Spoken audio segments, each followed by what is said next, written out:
Boa tarde a todos e todas, todes. Estamos começando mais um Viva Literatura na Cotter TV. Nesta terça-feira, 13 de abril, friozinho aqui em Curitiba. E hoje eu converso com a minha amiga, a escritora Kátia Nascimento, autora aí de vários trabalhos, professora, né, mestre em estudos linguísticos, enfim, né. A Kátia aqui também tem um podcast, Leove, junto com o Eduardo Fabrício, de Itajaí. Eles têm esse projeto muito bacana de entrevistar escritores, escritoras, artistas como um todo, e afins. Então, eu vou trazer daqui a pouquinho, depois da vinheta, a minha amiga Kátia Nascimento.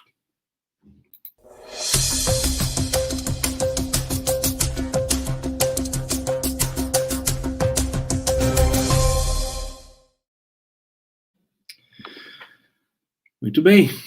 Pessoal que for chegando aqui na nossa conversa, quem ainda não conhece a Cotter TV é um canal da editora Cotter, de Curitiba, né, da Cotter Editorial, e temos aqui esse nosso canal, né, no YouTube, com uma programação diária, né, o Viva Literatura, que é esse programa, é diário, vai de segunda a sexta. Eu sempre trago aqui escritores, escritoras, artistas, enfim, geralmente com algum viés literário, né? Então, já vieram aqui, por exemplo, cineastas, já vieram pessoal do teatro, né, filósofos, para a gente bater um papo. E já temos aqui vários comentários, pessoal chegando. A Corda Bamba, essa parceiraça, nos saúda aí com boa tarde, toda a comunidade Cotter. Minha amiga queridíssima Lídia Domingues, né, grande escritora, também tem um programa aqui na Cotter TV, o Diversa, que vai ao ar todas as quintas-feiras, às 17 horas. Não deixem de conferir o programa da Lídia, o Diversa. Temos a Cristina Cavoto, saudações literárias. A Corda Bamba, estiloso, rapaz, muito obrigado, muito gentil. Aí, pessoal, dando boa tarde. Quem não está inscrito, vão se inscrevendo aí, toquem o sininho e afins, né? Eu ia começar com uma leitura aqui, né? No próximo domingo eu participo de uma roda de conversa sobre literatura fantástica e o Juan Rulfo, né? Então, estou relendo aqui o Pedro Páramo, mas eu deixei separadinho um fragmento para ler no final, né? Então, eu vou trazer aqui a minha amiga Kátia Nascimento para a nossa conversa. Olá, Kátia. Oi, Daniel. Tudo bem? Tudo bem, você? Como está? Tudo bem por aqui, essa terrinha aqui quente. Que inveja. Que inveja. Tá frio aí? Cara, assim, pro curitibano não tá frio, né? Mas assim, eu tive que pegar uma camisa de manga comprida, né? Eu gosto de deixar a janela aberta e tal, né? Ventilar. Então vem um ventinho frio, mas o curitibano tá acostumado com o frio, né? Tá, acho que 21 graus aqui, se eu não me engano, que é o verão curitibano, né? 21 graus, né? Faz 21 graus, a gente já sai de bermuda e camiseta regata na rua, né? Aqui tá 27 graus. Então, esse é um verão extremo aqui. O curitibano acho que não aguenta isso, né? Mas você aguenta porque você tem um trânsito por vários lugares, né? Eu já acostumei já, né? Acostumei, porque quando eu saí daí, eu estranhei bastante mesmo o calor. Estranhei, assim, eu não tinha roupa para vestir, assim, roupa que adequada, sabe, para o tamanho do calor que é. Aí depois fui acostumando. E você é meio nômade, né, Kátia? Você transitou por vários lugares, né? Sim, eu morei em Santa Vitória do Palmar, sabe onde fica isso? Não sei. É quase o Chuí, quase no Chuí, do ladinho do Chuí, lá, é a última cidade do Rio Grande do Sul. A última é Chuí, né? Então é um pouquinho antes do Chuí. A gente chegava lá e estava 5 graus abaixo de zero. Caramba! Então... É muita coisa. Do Rio Grande do Sul a Paraná é bastante diferença de clima, né? Tem bastante diferença de clima. E você nasceu no Rio Grande do Sul, né? Qual a foto da cidade? Eu nasci na cidade de Rio Grande, mas na verdade, eu fui só registrada em Rio Grande, né? A gente saiu de lá, eu tinha 15 dias, eu fui criada mesmo em Pelotas. Eu nunca morei, assim, em Rio Grande. Mas os meus avós, a família da minha mãe toda é de Rio Grande. Mas você chegou a morar em Porto Alegre? Meu pai é do Nordeste. Tá. Cheguei a morar? Você chegou a morar em Porto Alegre, ou não? Morei em Porto Alegre. Meu pai era funcionário público, né? Daí a gente viajava muito. Mudava, né? Meu pai era do Correio, daí mudava, de 2 em 2 anos mudava para outra cidade. Era maravilhoso. Eu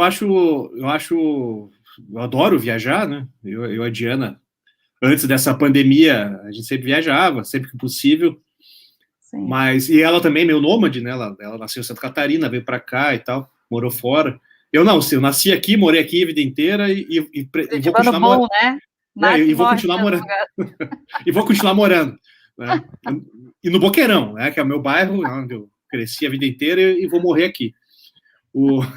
Mas olha só, Kátia, a Corda Bamba comenta aqui, né? Que é muito bom te rever por aqui. Olha só. Que bom, obrigada. Também digo o mesmo. A Kátia, que é minha amiga há longos anos, né? Fomos parceiros, trabalhamos juntos, né? E a gente sempre brinca quando a gente se encontra que trabalhamos juntos numa instituição que a gente vai falar o nome. E realmente feio. Não precisa. É meio feio, né? Não precisa. Não precisa, né? Falar nome feio essas horas, né? Falar o nome do presidente, falar o nome da instituição, melhor não. Não, essa hora não, Daniel, por favor. Mas aí, Kátia, eu fiz o convite, que já te agradeço mais uma vez pela gentileza de vir bater o papo aqui. Né? Você que já esteve aqui antes falando sobre o podcast, né? O Leov. Daqui a pouco quero falar mais um pouquinho também. Inclusive, eu participei do último episódio. Isso. Foi muito legal. Foi ao ar ontem. Uma dobradinha, né, Daniel? Inclusive, no episódio eu falo, de repente, na segunda-feira, terça-feira, você e o Edu estão aqui. Né? Mas olha só, Kátia, você está com um projeto, né, com um livro novo. Né? Na verdade, tem mais de um livro novo aí. Tem 2 livros. Para sair. Né? Comenta um pouquinho sobre esses projetos. Eu sei que, agora me refresca a memória, eu sei que um deles, pelo menos, né, eu tive o prazer de revisar os 2, né, eu estou revisando ainda, saíram por lei do incentivo, pela lei Aldir Blanc, né? Comenta um pouquinho sobre isso. Então, esse que tu estás revisando agora, né, que são 2 livros de contos, né? Um eu escrevi, que é o Emboscada, que tu também revisaste, né? E esse eu vou publicar, né? E esse segundo livro, que a gente foi selecionada na Lei Aldir Blanc, do ano passado, né? No final do ano passado. E até o final do mês ele deve porque no projeto, Daniel, não consta a impressão, então ele vai ser digital por enquanto. Vai ser digital por enquanto, porque tem bastante gente envolvida, tem 7 pessoas envolvidas, né? Então, ele é baseado nas casas tombadas de Itajaí. Então, são 19, na verdade, dos tombamentos, né? A gente colocou o nome de casas tombadas, mas são os tombamentos, são casas e são igrejas e árvores. São 19 tombamentos. Então, são 19 contos que vão sair baseados nessas casas, mas não são baseados nas histórias das casas, porque a gente, na verdade, não conhece essas histórias, né? A gente sabe como que elas foram construídas, né? Até tem nome de arquiteto, nome de construtor, mas lá dentro a gente não sabe o que aconteceu, né? Então, até quem ouviu o podcast vai saber, né, que a preocupação o Eduardo diz assim, a Kátia tem medo. Eu digo, não é que eu tenho medo, né, mas é que tu vê, é uma coisa que é de Itajaí, né, eu me apropriei desses lugares, né, e eu vou contar uma história fantástica em cima de cada uma delas, né, mais ou menos fantástica, né, Daniel? Então, é uma ficção, né? É uma ficção, são ficções. eu vou te perguntar já, Kátia, sobre o título, né, desse episódio, desse programa de hoje, né? Que ficou escrita ficcional versus escrita histórica, né? Mas antes, né, você comentando sobre o teu trabalho como ficcionista, inserir, né, lugares, enfim, geográficos, casas, né, tem as casas históricas, né, de Itajaí e tal, e você inserir isso na ficção, isso me lembrou um episódio de um conterrâneo seu, né, grande escritor, Moacir Scliar, que é um cara que eu gosto muito, né, e quando ele estava ainda, era jovenzinho, se formando em medicina, né, e ele escrevia para o jornal lá da Faculdade de Medicina, da Federal do Rio Grande do Sul, que era o Bisturi, e ele publicava contos, ele já tinha, fora o desejo e a vontade dele de se tornar médico, ele também queria ser um escritor. E ele publicava esses contos no jornal, né? E um amigo dele, que era o editor do jornal, que não tinha, assim, vocação alguma para ficção, né? Falava, tá, esses contos aí que você está publicando, né? Essas coisas aconteceram de verdade, né? E o Moacir fala, não, esses são contos de ficção. Aí o cara fala, tá, então você está mentindo, né? Aí eu entro na minha pergunta, Kátia, né? Como que funcionou para você? A gente conversou um pouco sobre isso no podcast, né, na semana passada. A Kátia falou do Edu, o Eduardo é o parceiro da Kátia no podcast Leov, né, Eduardo Fabrício, que também é um poeta, né? É um poeta que nós perdemos via Curitiba para Itajaí, né? Itajaí pegou o Eduardo, né? Abduziu.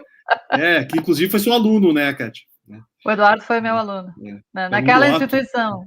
Naquela instituição, o Otto Vink também deu aula lá. Então. Isso.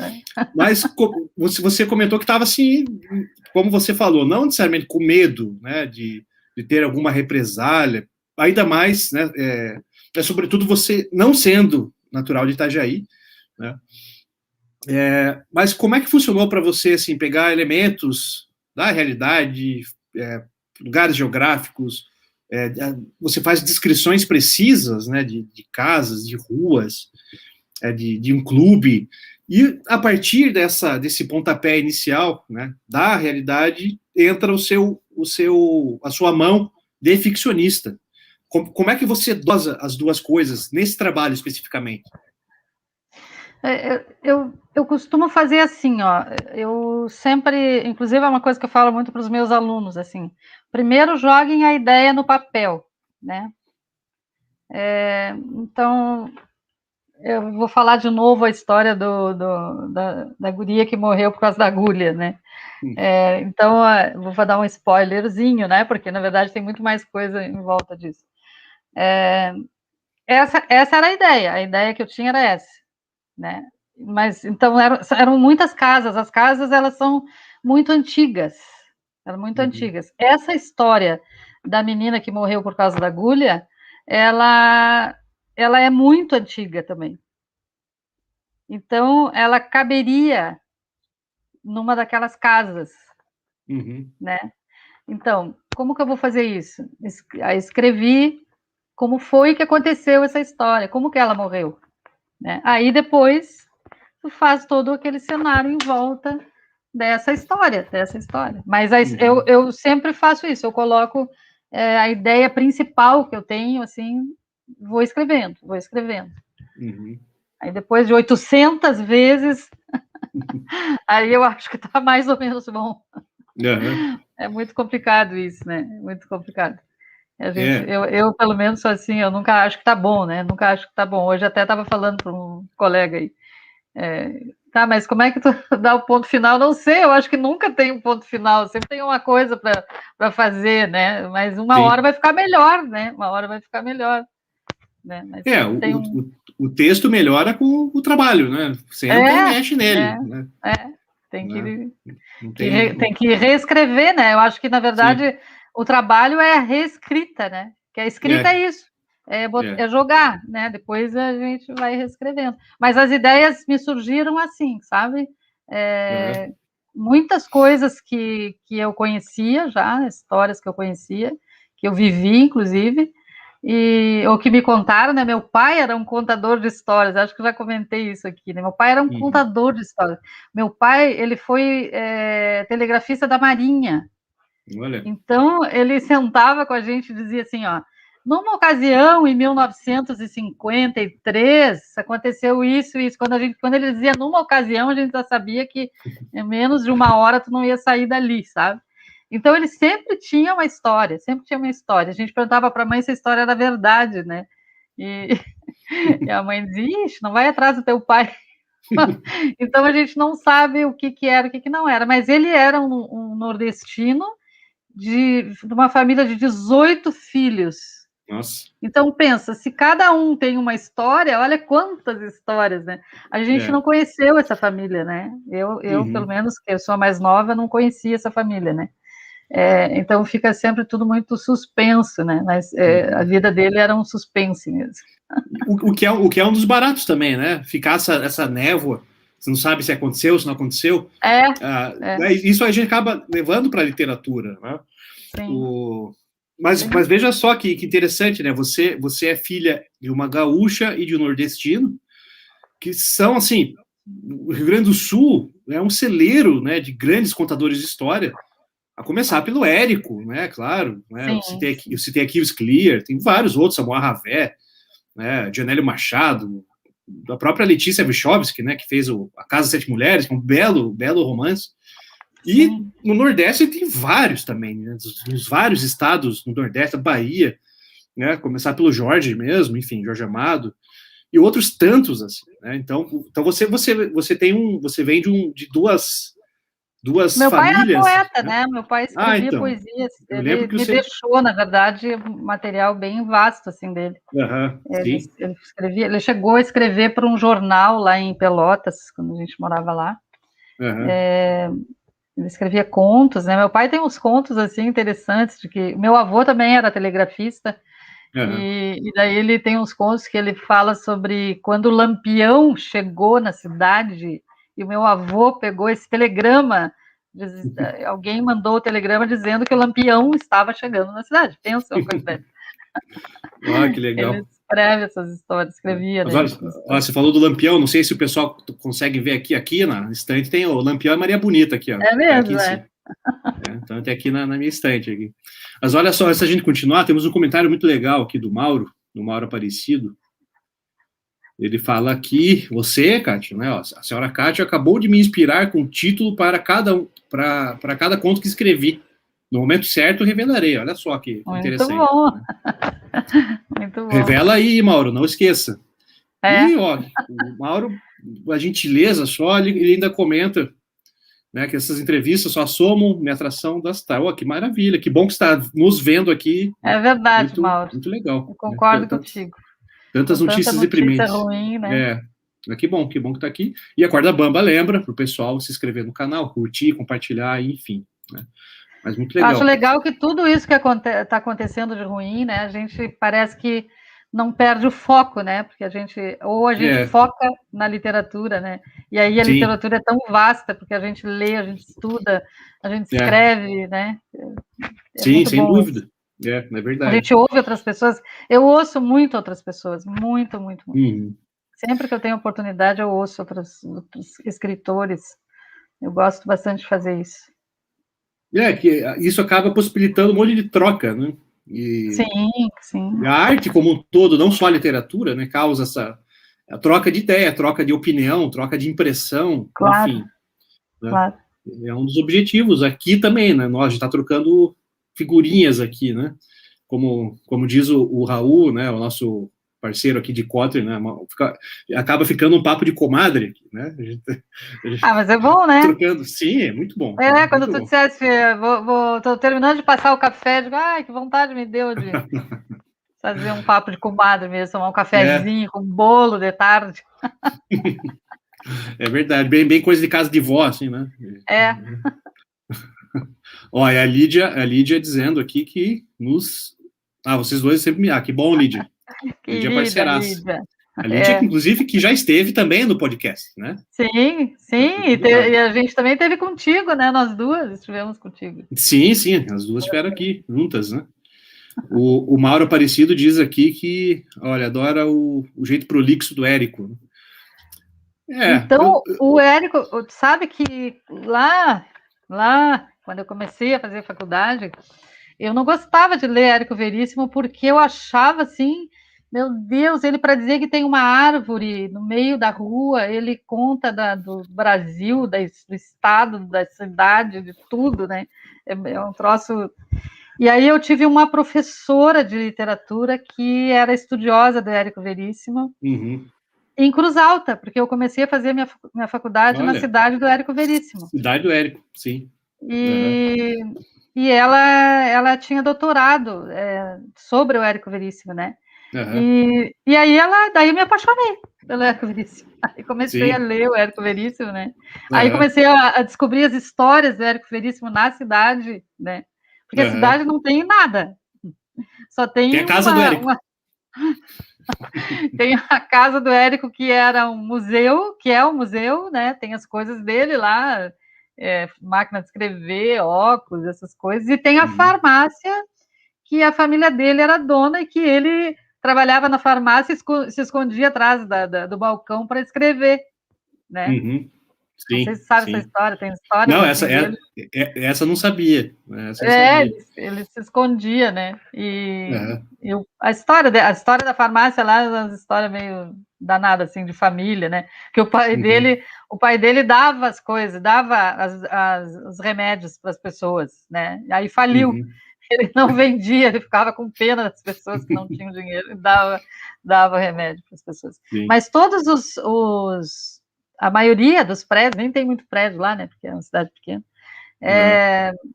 A maioria dos prédios tem nome dos personagens do Tempo e o Vento. Do Tempo e o Vento. É legal, assim, incrível, né?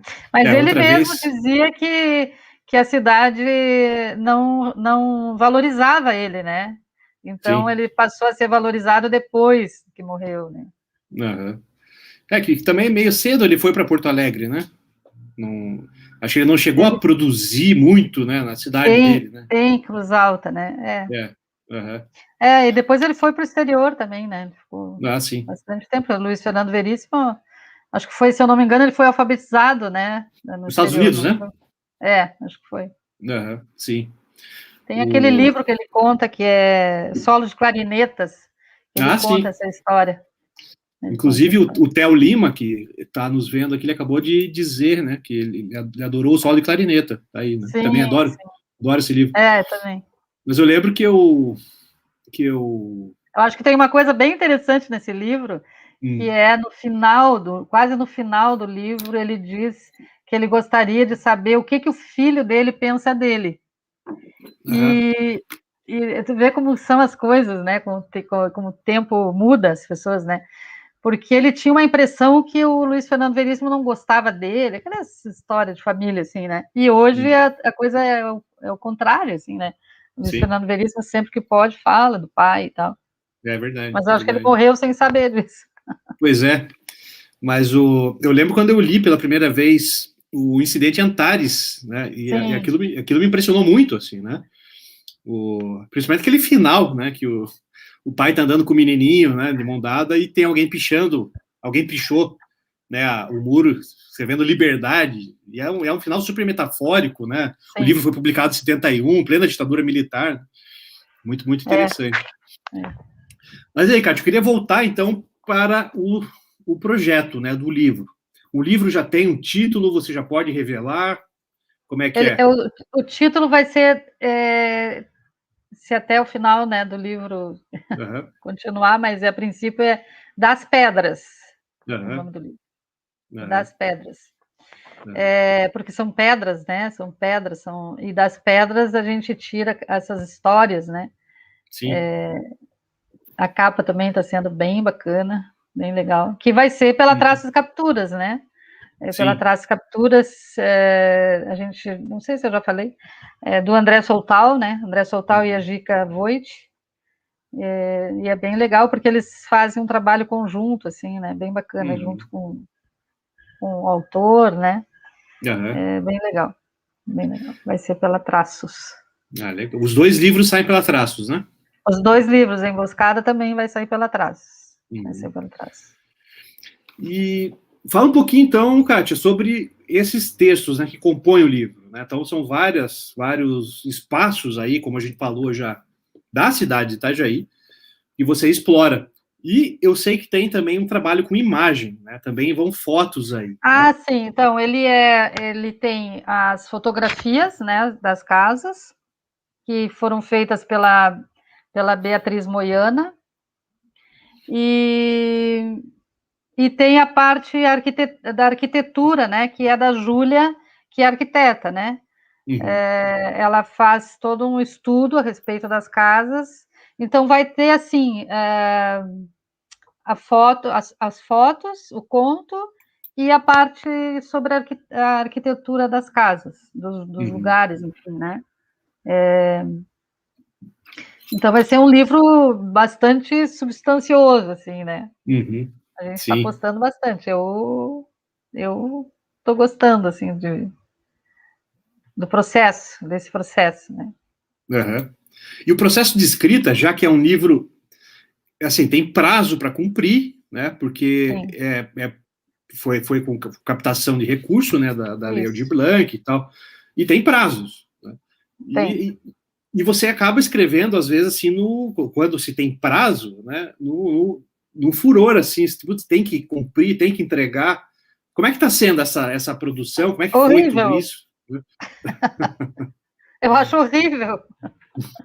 Eu acho horrível. Eu tenho alguns ainda para terminar e eu estou com outro projeto.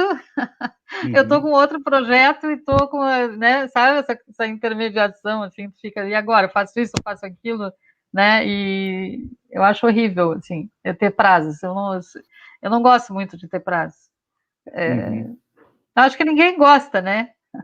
Eu vi o Luiz Fernando Veríssimo uma vez falar que não pensa no prazo, tem que fazer, pronto, vai lá e faz, né? Mas é complicado, né? Eu já trabalhei uma vez eu fazia um blog numa empresa que tem aí em Curitiba. Eu tinha que fazer 5 textos por semana.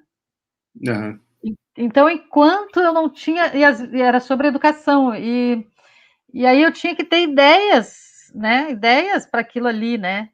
Poxa, eu tenho bastante experiência como professora, né? Mas todos os dias tu ter que escrever aquilo não é brincadeira. Não é brincadeira. E não podia ser uma coisa, tinha que ser uma coisa inédita, né? Não pode nem ser, não tem como copiar nada, não tem. Tu tem que ir lá sentar e fazer, pensar na tua cabeça, relacionar com alguma coisa e escrever, né? Sim. Eu acho meio doloroso, mas sai. Na verdade, sai, né? Sai. Só que eu acho que, por exemplo, eu poderia ter, se tivesse um prazo mais longo, talvez algumas coisas eu fizesse diferente, como eu faço nos outros, né? No Emboscada eu levei muito tempo, fui revisando, não, esse aqui tem que mudar, não, esse personagem não é aqui, é ali, sabe? Troca. Talvez fosse diferente, né? Se eu tivesse um pouco mais de prazo. Mas... Sim. Isso a gente acaba trazendo também da academia, né? Na academia a gente nos enchem de prazos, né? Putz, é um saco, né? A gente tem que entregar o artigo, porque ele tem que ser publicado, senão a gente não pontua no Lattes. E tem que ser o artigo, né? Não pode ser qualquer artigo, né? Pois exato. Mas sabe que quando o ano de 2017, que foi o ano que eu não publiquei nada de ficção, não publiquei nenhum livro, foi o ano que eu tirei para escrever a minha dissertação. E por isso eu não tinha cabeça para publicar e fazer uma dissertação, né? Mas assim, eu comecei cedo, tanto que quando eu fui para a qualificação lá no fim do ano, eu estava assim com 90% pronta da dissertação. Então eu consegui sentar e fazer um cronograma. Eu quero escrever tanto por semana, mas nesse caso da escrita não ficcional, no meu caso, o prazo ajuda, né? Ajudou, né? Mas não ficcional, né? Porque tu tem dados, né, Daniel? Exato. É uma pesquisa, dados, né? E aí tu vai trabalhar em cima daqueles dados. né? Agora, isso que eu fiquei impressionado, né, com esse livro, né, que você está fazendo, porque é um livro de ficção, embora tenha esse apego, né, com elemento geográfico, com questões da cidade mesmo, as inserções das fotografias e tal, mas os textos são textos de ficção, né? Então tem uma abertura maior, mas você tem o prazo que te atravanca, de certa forma, né? Como no seu caso, Kátia, esse livro especificamente, o prazo que você tem, você pensa, putz, fim do mês tem que sair. As ideias acabam surgindo aí ou não? Ou atrapalham? Elas surgem. Eu acho que se tem alguma coisa que tem que a gente pode dizer que tem alguma inspiração, eu acho que é na hora de ter a ideia. Eu na verdade, eu olho para casa e eu tenho uma inspiração. Olhar as fotos me ajuda bastante. Porque a Bia, por exemplo, ela fez... no conto vai sair 2 fotos, eu acho, 2 ou 3 no máximo fotos para cada conto. Mas a Bia fez muitas fotos de cada casa, de cada lugar, sabe? Então, olhar essas fotos dá assim, sabe, uma coisa assim. Eu acho que alguma coisa se passou ali, que nem aquela do hotel. Eu imaginei, assim, eu chego a imaginar as pessoas andando, aquela zoeira toda, vendo as fotos e lendo sobre o que acontecia naquela época, naquele hotel. Porque aquele hotel foi o primeiro hotel de Itajaí, e eles se encontravam por causa da guerra, né? Na época da guerra, eles se encontravam ali para saber notícias da família, dos familiares que estavam na guerra, os soldados, né? Então as pessoas se reuniam ali. Então tu fica olhando as fotos, chega a imaginar aquela cena toda, assim, né? A gente que fica viajando na maionese. Eu imagino, daí tinha assim, a Bia tirou uma foto da porta com o número do quarto, né? Eu digo, mas eu já sei o que vou escrever aí, né? Sim. E saiu, entendeu? E saiu. É que nem assim, ela tirou uma foto de uma janela, de uma das casas, de uma janela virada para o rio, que tem o rio Itajaí-Açu ali, né? Que encontra depois o mar, né? E também pensei, na hora eu pensei o que poderia acontecer ali naquele quarto fechado com a janelinha pequenininha olhando para o rio, né? Sim. Então, e aí que eu te disse, aí eu ponho aquela ideia e depois trabalho em volta daquilo, né? Em volta daquela ideia. Tá, mas se tem alguém ali dentro daquele quarto, o que acontece naquela casa, né? Sim. E nesse caso, e nesse caso, Kátia, com o trabalho com a fotografia, né? Todo conto do livro, os 19, vão ter uma imagem, né? Sim. Alguns mais de uma, né? Se eu não me engano, né? Isso. Como é que foi esse trabalho com a fotógrafa? Né? Você falou mais ou menos o que você queria? Vocês foram juntas fazer as fotos? Sim, a gente conversou que os contos eles são de suspense. Era para ser todos de suspense. É para ser todos de suspense, né? Então, eu até então não sabia se eu sei fazer um conto de suspense, entendeu? Quando eu fazia a oficina de criação literária em Curitiba, no Palácio aí, no Palácio Wolff, alguns colegas diziam que eu tinha uma coisa de terror, assim, né? Inclusive o professor, lembra do Luiz Braz? Conhece o Luiz Braz? Eu conheço, sim. Ele tem dois nomes, né? Ele tem o livro dele aqui, Luiz Braz.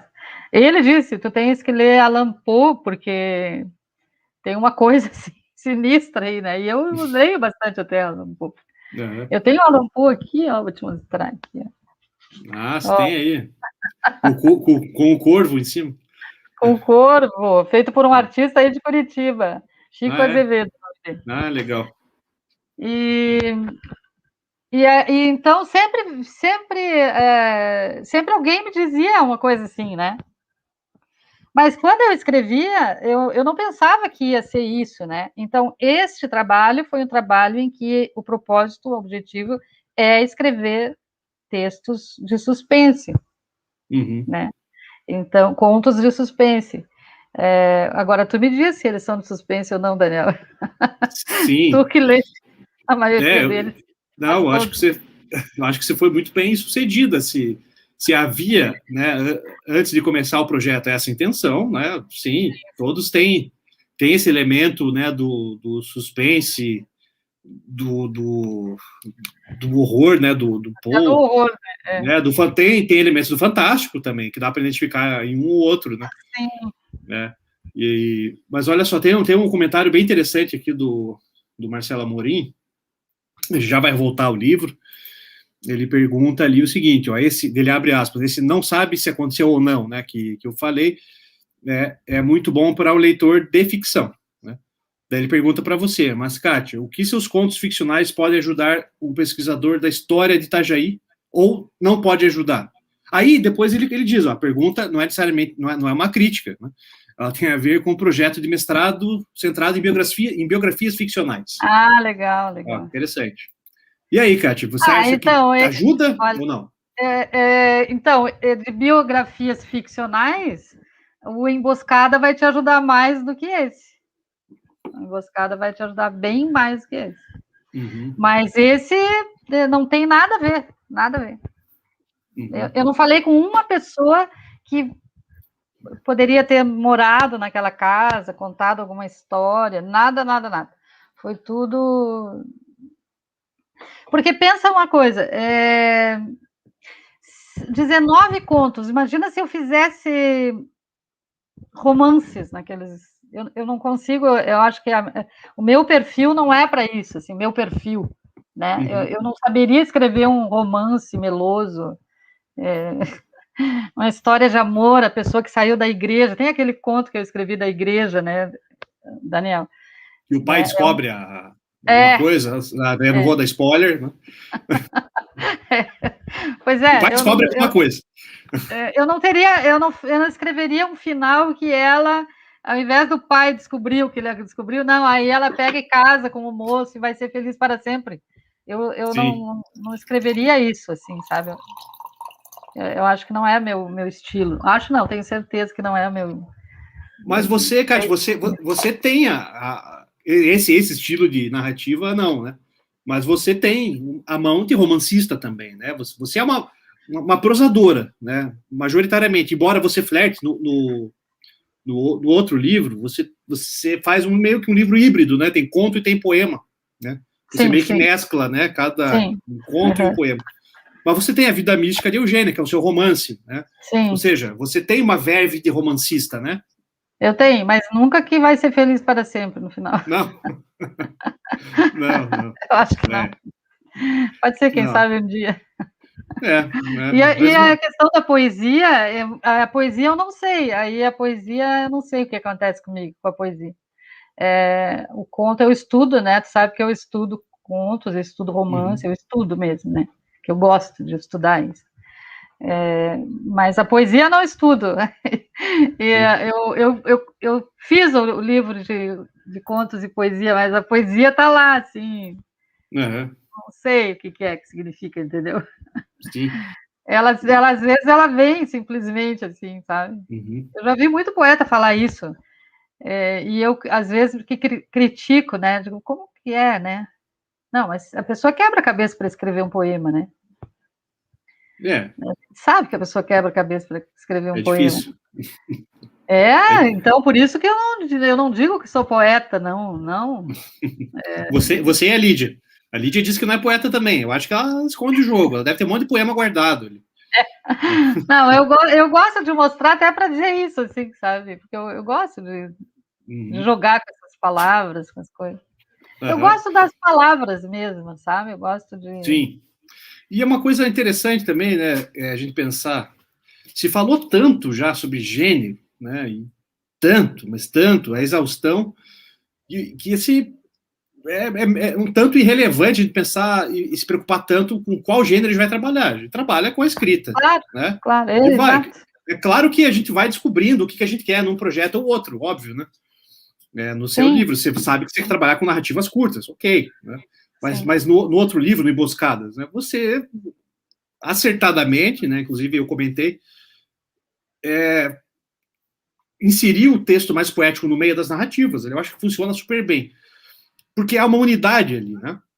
Agora, às vezes quando chega algum original pra gente, né, na Cotter, e tem muita mistura, né, de texto, e os textos são meio que sem ligação um com o outro, e tem prosa, e tem poesia.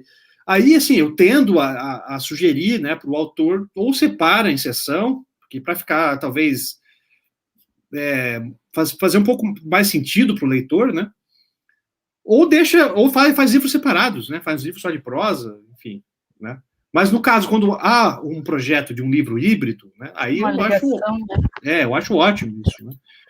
Mas olha só, o Mauro, que tinha comentado que você deu ideias para ele, né, para título, ele comenta aqui, penso em colocar o nome dos bairros da cidade onde moro em cada conto, né, identificando minha origem para quem quiser saber. Né, ficcional é a história. Legal. Aí ele diz aqui, inspiração da Kátia. Que bom. E eu comentei aqui que a Lídia esconde o jogo, que ela sempre diz que não é poeta, ela achou graça aqui, né? Mas eu sei que você tem um baú tipo do Fernando Pessoa aí, Lídia, né? Olha a danada da Lídia. Sabe o que tu tá falando isso, estou pensando uma coisa aqui. Existe uma cadência, vê se eu tô viajando aqui na maionese, mas todos os textos, né, a gente sabe disso, né, existe uma cadência, né, um ritmo, né? Sim. Se a gente lê muito conto, a gente acaba escrevendo assim naquela cadência. Se a gente escreve muitos contos, a poesia ela foge dessa cadência, né? Então ela tira a gente dali, que nem a poesia ou que nem o romance, né? Uhum. Então é um exercício mental tu fazer um pouco de cada coisa, assim, sabe? Sim. É um exercício mental, inclusive de inspiração, porque tu escreve um conto, daqui a pouco alguma coisa desse conto te leva a escrever uma poesia. Né? E às vezes é interessante quando passa um tempo, né, você trabalhando com determinado gênero ou com determinado estilo de escrita, tempos depois você volta ao que você fazia antes, né? Sei lá, eu gosto como autor de explorar a linguagem em várias formas, né? Sim. Tanto que esse meu livro que saiu esse ano pela IP Amarelo, o Fora de Ordem, é um livro de contos, mas era um gênero que eu não praticava há um tempo já, né? E veio assim numa ideia, falei, putz, acho que dá um volume inteiro. Eu trabalhei para criar uma unidade temática, pelo menos, naqueles textos ali. Mas era um tipo de narrativa, era um gênero que eu já não... Eu estava meio distanciado, estava trabalhando mais com poesia e tal. Né? Mas eu gosto disso, de transitar, né? Descobrir outros registros de linguagem. Né? É interessante isso, né? Eu gosto também. Eu tenho receio fazer sempre a mesma coisa, assim. Eu tenho esse receio, como eu falei, da cadência, né? Eu tenho esse receio, assim, de sempre fazer a mesma coisa. Uhum.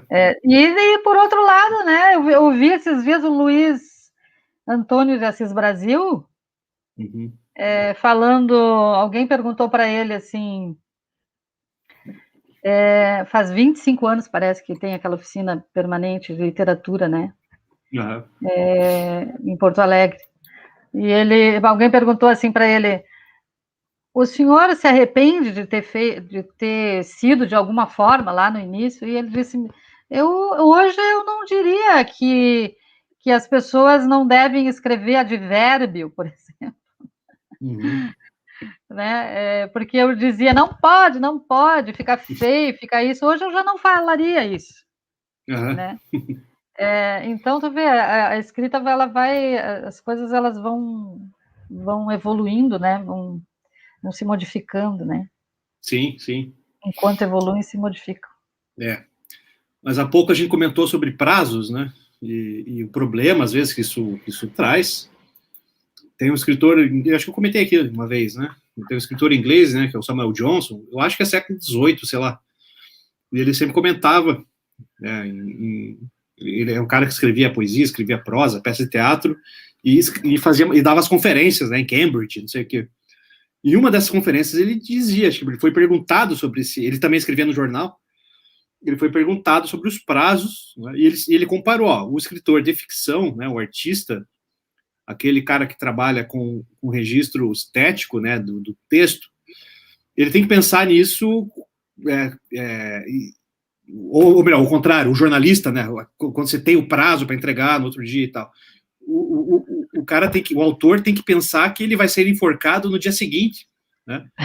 Ou seja, tem a sentença de morte, ele sabe que daí vai vir, né? Ele diz que isso sempre se aplicava para ele, e ele sempre deixava para escrever no último dia, assim, antes da entrega. Porque daí a ideia vinha. Ele falava, eu tenho que escrever amanhã, senão eu não vou receber. Tenho que pagar a conta, eu sobrevivo disso. Né? Para alguns funciona, né? Para alguns funciona. Enfim. Eu gosto de ter um prazo. Né? A gente fica muito nervoso, né? Eu fico muito nervosa, assim, até acontecer isso, né?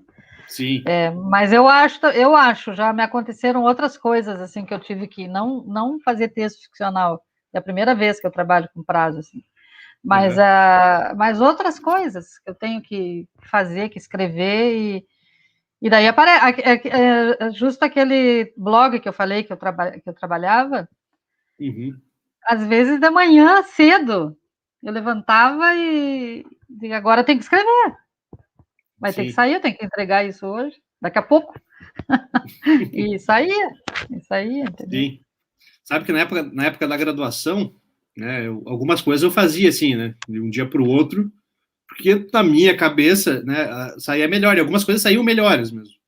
Então eu lembro que nós tínhamos uma leitura para fazer do romance do Dino Buzzati, né, O Deserto dos Tártaros, para uma disciplina de literatura brasileira, e eu deixei, e havia uma prova na sexta-feira, eu fui ler o romance assim, na madrugada de quinta para sexta, né, e passei a madrugada lendo, e foi uma delícia aquela leitura, né, cheguei na prova, assim, sem dormir, né, e fiz uma bela prova, né, fiz uma análise, né, eu tenho ainda guardado isso até hoje, né? Eu consegui a nota máxima. Hoje, olha, aquele texto está muito ruim, né? Eu acho que o professor foi muito bonzinho comigo. Né? Mas, enfim. Mas veja, às vezes funciona. Para alguns funciona. Mas não pode ser regra geral isso aí, não, porque... Não. Ainda mais, assim... Tem compromisso, né? E é isso que eu ia falar. Ainda mais, assim, numa fase mais madura, né? Que você tem um projeto, você precisa entregar aquilo... E envolve dinheiro, às vezes. Envolve dinheiro público, inclusive, né? Exato, que a gente fala tanto dessa história do dinheiro público, a gente tem que fazer a coisa certinha, né? Exatamente. Temos mais uma pergunta. Antes da pergunta do Marcelo, a Corda Bamba diz aqui para a Lídia abrir o jogo, ó, que ela tem os poemas, ou melhor, abrir a gaveta, né? Aí a Lídia diz que não, perdeu a chave da gaveta, né? Poeta, não, só eu não, temos aí o Otto, temos a Kátia, e a Lídia é poeta, sim, ela tá o Daniel é um pai de um poeta, meu Deus. A gente tenta. O Marcelo Amorim, ele comenta aqui, ó, tem uma tirinha do Calvin, onde o Haroldo pergunta, né, o que inspira você? Né? A mágica, uma luz, é Deus... E o Calvin diz, é o prazo. Excelente. É bem isso que a gente estava falando, né? Cada um atribui, né, ao prazo, a esse demônio chamado prazo, né, o nome que sente no momento, né? Enfim. Né? Por exemplo, você sabe que eu tenho aqui, trabalho com um pessoal muito bacana da revista TXT, a gente edita essa revista mensalmente, e ela tem que sair agora dia 15, né? Ou seja, quinta-feira. E eu nem escrevi o editorial ainda, né? Ou seja, vou ter que sentar hoje à noite, provavelmente, amanhã, né? Daí sai o editorial, né? Porque tem que publicar quinta. Né? Veja só, né? Isso foi, mas por mais coisas acontecendo, às vezes, né? Na vida, trabalho, enfim. Muita coisa, né? Por exemplo, se tu está escrevendo um texto, né? Eu estou corrigindo agora uma tese de doutorado de um amigo meu, que, aliás, lindíssima tese dele em artes plásticas, ele faz uma relação da arte de pintar com a arte de escrever Meu Deus, é um troço muito legal, muito legal. Ainda bem que é boa, né? Porque 200 páginas para corrigir. Ah, sim. Nossa, nem fale. E é muito bem escrito também, ele escreve muito bem. E só que eu fui deixando, e também é para dia 15, mas aí tu tá escrevendo um texto, aí como é que tu vai parar para corrigir outra coisa, né? Então é muita coisa que a gente faz, né? Muita Sim, coisa. sim. Tem que ir por prioridades, né?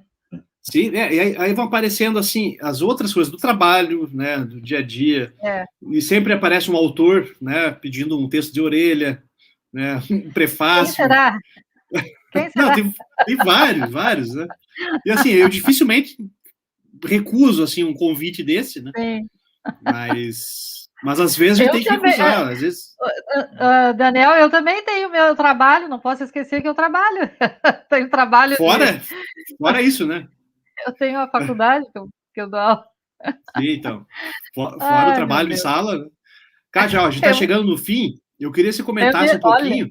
Veja só, é o que a gente falou antes lá antes de entrar ao vivo, né? Conversa de comadre e voa, né? Então, mas comenta um pouquinho, então, sobre o podcast. A gente já falou da outra vez, mas para quem perdeu o outro, fala um pouquinho, bem geral, por cima, esse podcast. Então, o podcast era para ser uma conversa de comadre, né? Que o Daniel, o Eduardo e eu sempre fazíamos, né? O Daniel, tô confundindo o Daniel com o Eduardo. O Eduardo era meu aluno aí em Curitiba, e depois das aulas, o Eduardo queria saber isso, queria saber aquilo, né? E aí ele ia lá em casa, vamos tomar um vinho, vamos conversar e tal. Aí aqui, não, ele estava na Ucrânia, eu disse para ele, Eduardo, vamos fazer um podcast, Eduardo, essas conversas que a gente tem, a gente pode gravar, né? E aí a gente começou em julho do ano passado, a gente entrou com edital aqui, edital cultural aqui, Itajaí, nós conseguimos, já 2 vezes a gente conseguiu, né? Inclusive, essa temporada é sobre as casas tombadas, né? São 10 episódios sobre as casas tombadas. Então, a gente trouxe as pessoas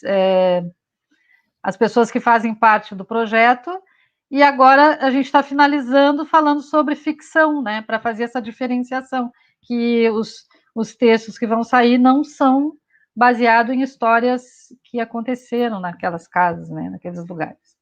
Sim, sim. E é sempre bom, né, falar que são textos de ficção, né? Não. Você se apropria do espaço, né? Ou seja, isso, bem isso.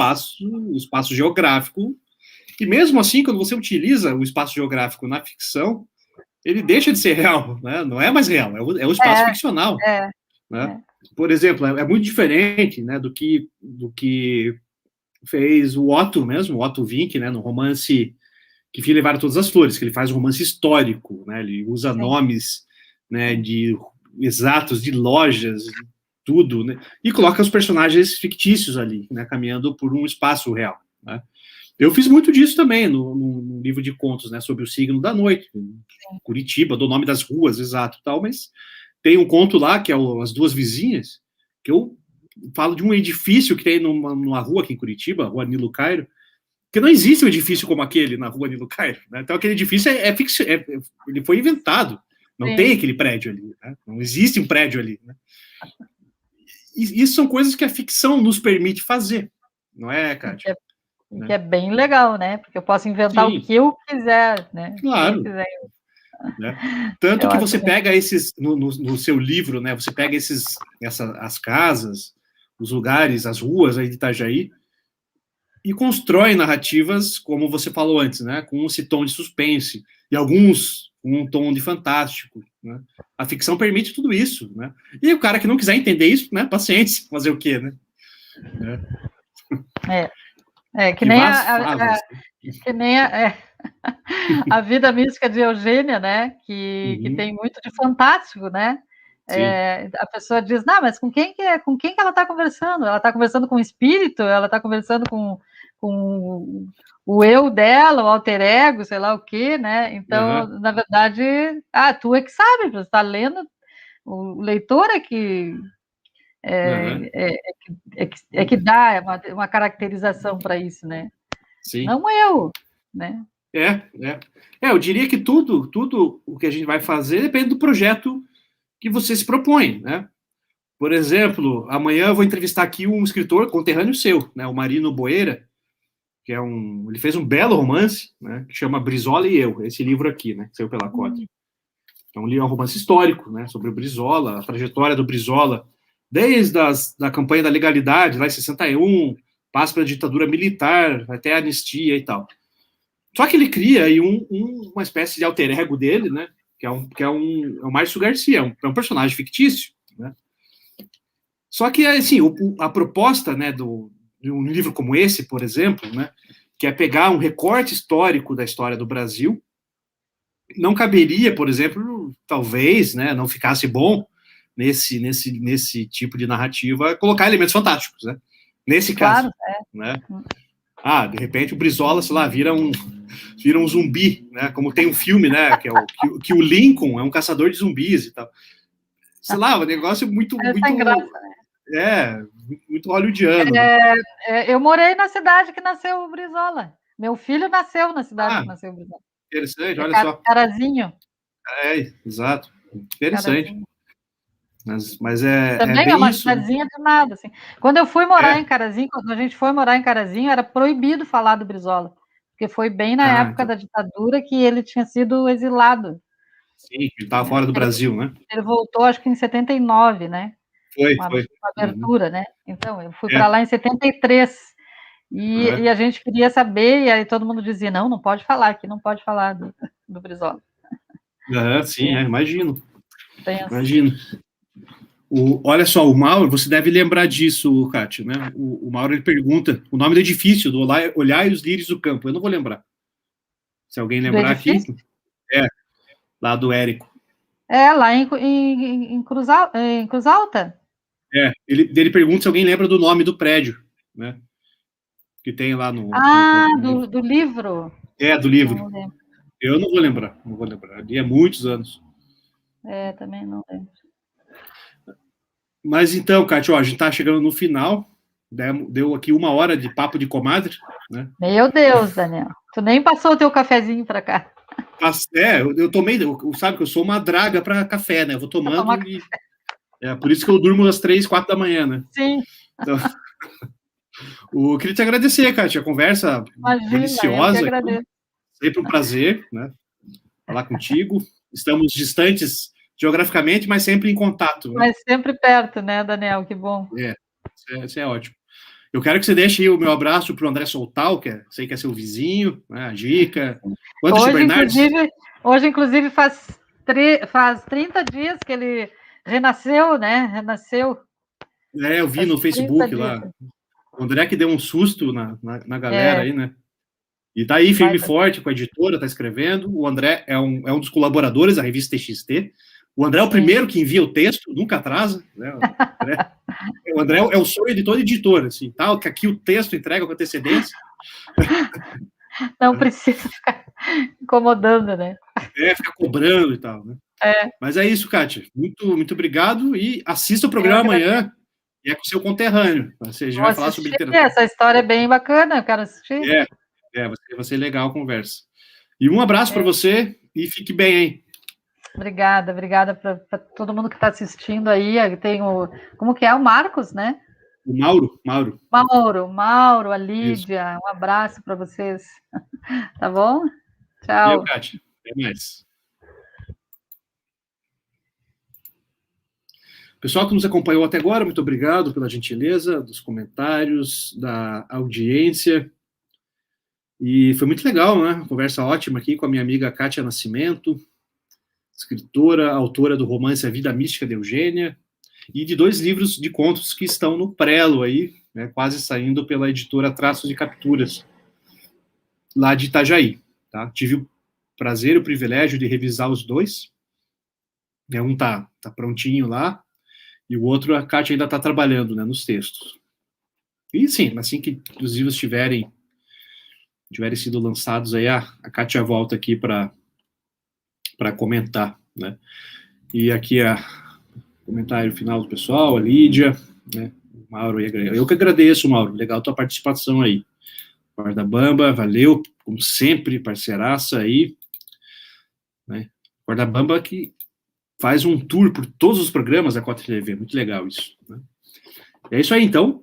Amanhã estarei aqui de volta às 15 horas, conversando com o escritor, jornalista, escritor Marino Boeira, autor do romance Brizola e Eu, recém-publicado aqui pela Cota, um belo livro, um livraço em todos os sentidos, com um livro imenso, um romance histórico, vai ser muito interessante a conversa com o Marino, tá?